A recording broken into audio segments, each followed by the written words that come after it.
دوستو آج میں آپ کے لیے حضرت علی علیہ السلام کا ایک بہت ہی اچھا فرمان لے کے آیا ہوں۔ ہمارا آج کا موضوع ہے پریشانی آزمائش ہے یا سزا۔ ہم کو کیسے پتہ چلے گا جو کہ ہم پر پریشانی آئی ہے وہ آزمائش ہے یا سزا؟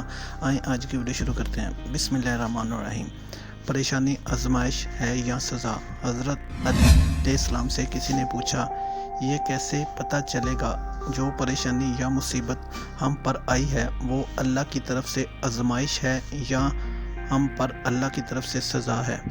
تو آپ حضرت علی رضی اللہ تعالیٰ عنہ نے جواب دیا، جو مصیبت تجھے اللہ کی طرف لے جائے وہ آزمائش ہے، جو مصیبت تجھے اللہ سے دور کر دے وہ سزا ہے۔ سبحان اللہ۔ تو دوستو ویڈیو اچھی لگے تو بھائی کی ویڈیو کو لائک اور چینل کو سبسکرائب ضرور کریں۔ انشاءاللہ ملتے ہیں نیکسٹ ویڈیو میں، تب تک کے لیے اپنا بہت سا خیال رکھیں۔ السلام علیکم ورحمۃ اللہ وبرکاتہ۔